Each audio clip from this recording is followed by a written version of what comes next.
Pero vamos a ocuparnos ahora de la estiba porque el ministro de Fomento acaba de hablar en los pasillos del Congreso sobre este asunto. Ainara, ¿qué ha dicho?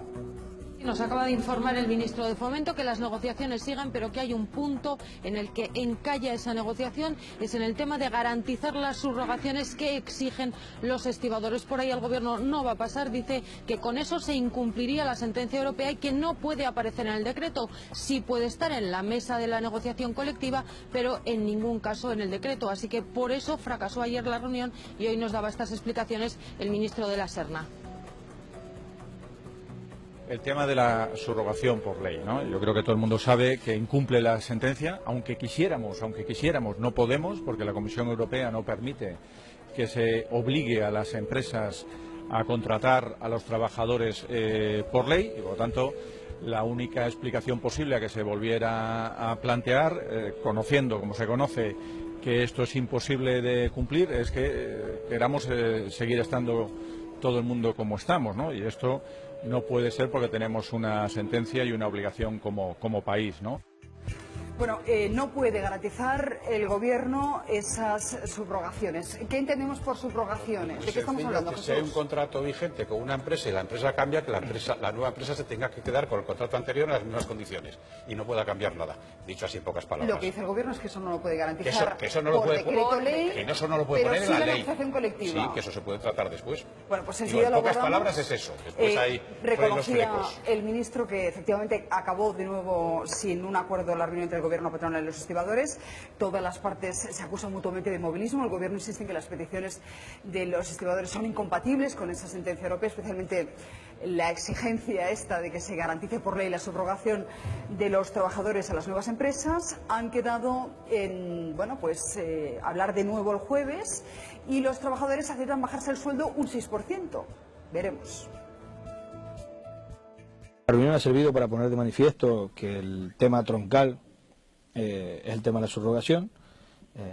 Nosotros seguimos manteniendo que la única forma de poder garantizar ese 100% del empleo tiene que ser a través del Real Decreto Ley, a través de la ley, vaya. Y para ello pues hemos puesto sobre la mesa una contrapropuesta o unas modificaciones sobre la propuesta del Gobierno que precisamente pudieran ayudar a alcanzar un acuerdo en ese sentido, ¿no? Nos gustaría enfocar esta propuesta de otra manera, pero en principio plantea una dificultad insalvable que es la subrogación por ley, cuando nosotros creemos que debe estar basada en el acuerdo entre las partes, y también tenemos dificultad en ver que la subrogación de los trabajadores fijada directamente por una ley pues establece una vulneración de lo que es la sentencia.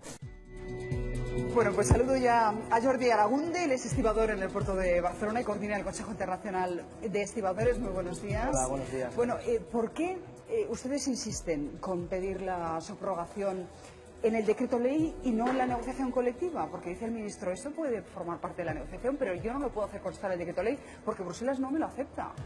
Primero agradecerte la oportunidad que nos das de explicarnos. Creo que es importante poder explicar nuestra realidad, nuestro objetivo. Nuestro objetivo, ¿cuál es? Introducir la subrogación dentro del decreto, dentro de la normativa de ley, porque eso es lo que da seguridad a mantener los puestos de trabajo de los trabajadores. Aún me he leído la sentencia 3, 4 veces en inglés, en francés y en español, y en ninguna dice que los estibadores tengamos que perder el trabajo. Por eso no entendemos por qué el Gobierno tiene esa fijación en buscar un despido masivo de los trabajadores portuarios. Pero insisto, el Gobierno lo que dice esto, me parece muy bien que ustedes hagan un acuerdo dentro del marco de la negociación colectiva, pero no nos lo puede hacer constar en el decreto ley, que tiene apenas 4 o 5 puntos, porque Bruselas no nos lo aceptaría. Una mentira repetida muchas veces, a veces la convierten en verdad el Gobierno. No es cierto que la Comisión no acepte la subrogación. En el artículo 9 del Reglamento de Servicios Portuarios de la Unión Europea, ahí deja bien claro y explícitamente el mantenimiento de las condiciones de los trabajadores.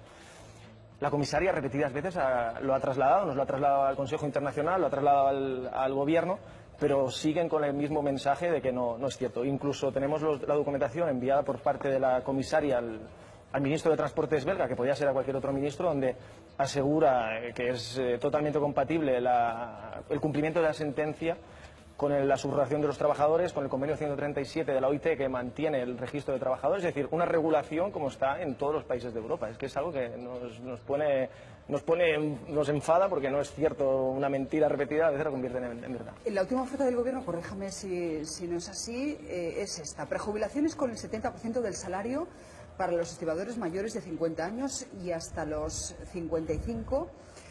Una cifra que alcanzaría, bueno, pues unos 1.300 estibadores. A ello habría que sumar los 350 millones de euros que ofrece Fomento para las subrogaciones. No está mal, no son malas condiciones, ¿no? Nosotros no estamos en ese momento de aceptar prejubilaciones si la realidad del sector no lo necesita. Es decir, me pongo en el puerto de Algeciras, donde hay 1.800 trabajadores trabajando y las empresas ya han manifestado que no hacía falta prejubilar a ningún estibador. Está pasando igual en Valencia, está pasando igual en Barcelona, está pasando en muchos puertos del panorama español donde no hay esa necesidad. Por eso aceptaremos y trabajaremos bajo esa propuesta como nos lo han planteado, pero siempre con el análisis global de dar un futuro a la profesión. Pero convendrá con nosotros que las condiciones que les ofrece para esa prejubilación, otra cosa es que no se quieran prejubilar ustedes, son buenas. Son francamente buenas, las querrían mucha gente en muchos sectores. Las condiciones no afectan a 1.300 trabajadores, la realidad que afectan a unos 60, 70 trabajadores bajo esos principios que nos ha planteado el Gobierno. Por eso hay margen ahí para negociar, para hablar, pero siempre dando un futuro a la profesión.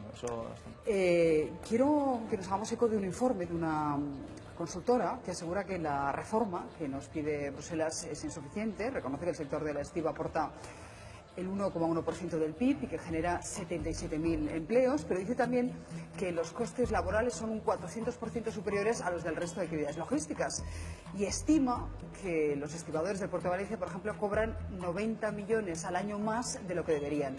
Ese sobrecoste, según esa consultora, asciende a 266 millones a nivel nacional. Usted, que es coordinador del Consejo Internacional de Estibadores, ¿son mucho más caros los estibadores españoles que los franceses, los italianos y los alemanes? Mira, el precio de mover un contenedor en España es competitivo. El coste son 63 euros aproximadamente, moverlo en España. En Países Bajos son 62,5 euros, en Holanda son 83,9. Tenemos los datos que ha presentado el Organismo Público de Puertos del Estado. Entonces, ahí está bien clarito y sin ninguna mentira cuál es la situación. Yo, para que os hagáis para que todos nos hagamos la situación, un contexto, mover un contenedor de Barcelona a China es aproximadamente 800 euros. El coste del trabajo de estiba son 63. De ese 63 hay unos alrededor de 28-30 euros, que es donde interviene el estibador portuario, que somos nosotros, y suponemos un 4% de esos 800 euros que es total. Es decir, no es tan alto, ahí influye pues temas administrativos, transitarios, consignatarios, tasas portuarias que son altísimas, servicios de amarre, practicaje, residuos. Es decir, ese 4% es el que influye el estibador realmente. De fuera de todas esas mentiras que se suele decir, esa es la realidad. Pues déjame que hable con Vicente Boluda, él es presidente de la naviera Boluda, Corporación Marítima, y presidente de la Asociación Valenciana de Empresarios.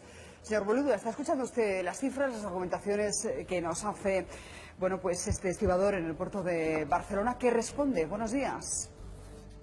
Hola, buenos días. Bien, me parece muy bien. No tengo nada que decir a las cifras que están dando, porque las cifras, sabes, son muy movibles, sobre todo cuando hablamos de porcentajes, ¿no? Porcentajes son todos muy relativos y están muy relativizados. ¿Entiende usted esa reclamación que hacen los estibadores de decir, bueno, es que queremos que las subrogaciones consten en el decreto ley que vaya a convalidar el Gobierno en la tramitación parlamentaria? ¿Y entiende la respuesta que les da el Gobierno? Lo acabamos de escuchar, el ministro de Fomento dice, no, eso es la negociación colectiva, pero no hace falta que conste porque Bruselas no nos lo permitiría. Bueno, no lo sé si Bruselas lo permitirá o no. Yo creo que lo tendría que haber negociado el Gobierno con Bruselas, que es lo que yo lamento, ya lo he lamentado otras veces, que esto lleva en el cajón desde el 2011, y estamos en el 2017, lleva 6 años en un cajón. Yo creo que esto, no sé si es que han aplicado la política que todos, ¿te acuerdas? Yo cuando era jovencito en el colegio nos reíamos porque aquí en este país mandaba un general que tenía 2 carpetas en el despacho. Una que ponía lo que el tiempo solucionará y otra que ponía lo que el tiempo solucionó.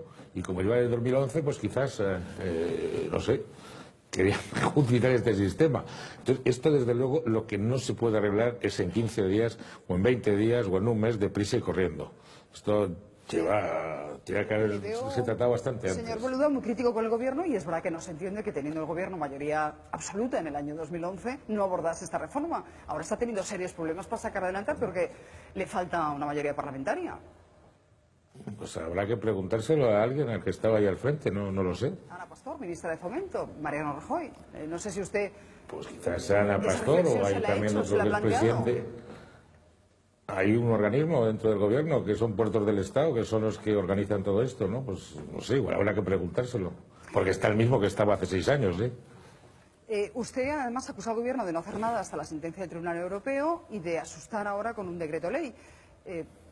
Entiendo que cree que se tendría que haber abordado esta reforma muchísimo antes, y en esta fase ya que estamos pendientes de una nueva multa, ¿qué cree que hay que hacer? Pues intentar llegar a un acuerdo, y entonces al final se llegará a algún acuerdo, porque en esta vida todo cuesta, pero al final se llegará a un acuerdo y habrá que ceder por todas las partes, y habrá que hacer una reforma pues lo menos dolorosa posible, donde, hombre, yo creo que el 80-90% de los estibadores, por no decir el 100%, tienen trabajo. Otra cosa es la organización del trabajo y cómo se vayan a organizar los turnos y de cuántas personas van a componerse los turnos. Todo eso va a ser mucho más complicado y todo eso tarda mucho tiempo. Por eso me quejo de que no se puede arreglar en 15 días, 20 días, un mes. Se queja el Gobierno de la deslealtad del Partido Socialista, porque dicen que de alguna manera está dinamitando esta negociación. Bueno, pues eso ya no lo sé. Yo a nivel gubernamental no me muevo, con lo cual no puedo saber si estarán ayudando o no estarán ayudando. Yo hablo más técnicamente de lo que es la negociación entre las empresas, los estibadores y con el auspicio, supongo, del Gobierno. ¿Y cómo le afecta a usted, siendo presidente de una naviera, todo esto que estamos contando? A nosotros nos afecta de forma fatal, igual que a todas las navieras, igual que a todos los que trabajan alrededor de los puertos, y cuando un puerto se paralizan todos los servicios. Y todos estos son los servicios y a todas las empresas que están alrededor, y hay una cosa muy importante que nadie piensa, que estas empresas dejan de facturar, pero siguen teniendo sus gastos fijos porque ellas no tienen huelgas y no tienen nada y dejan de facturar. Y en estos momentos, con la situación económica que hemos atravesado, pues quizás a lo mejor haya empresas que 15 días, que 20 días, que un mes no se puedan permitir el lujo de no facturar, teniendo sus gastos fijos. ¿Y esto en cifras cómo se traduce? ¿Ha hecho usted algún recuento de daños? No, yo creo que eso es imposible saber, y dar cifras ahí es aventurar cosas que nunca se pueden discutir, porque si yo te digo ahora que eso son 100 millones diarios o 1000 millones diarios, ¿quién me va a discutir? O sea que eso me parece auténticas tonterías, el dar cifras, o sea que son inmensas, y cada uno, eso sí, cada uno sabrá en su casa cómo le duele. Usted aboga por el modelo francés. ¿Cómo se rige? ¿Cómo es ese modelo? Bueno, el modelo francés es que han estado negociando mucho tiempo, llevan negociando, han estado años negociando, años. Yo estoy en todos los puertos franceses, lo conozco bastante bien, han estado años y al final han conseguido tener un periodo de transitoriedad de 15 años, donde se van a ir jubilando poco a poco, se van haciendo más cosas, pero son 15 años, una negociación que ha sido lógica, con sindicatos muy fuertes y muy potentes, como la CGT en Francia, que es un sindicato potentísimo. Con eso no quiero decir que el sindicato de los estibadores, coordinadora, no sea potente, que lo creo potente. Pero en fin, para que nos hagamos una idea de que en Francia no ha sido fácil el camino y sin embargo han llegado a un acuerdo, porque han estado años negociando y hasta que ha salido un acuerdo como, bueno, pues, más o menos del gusto de todos.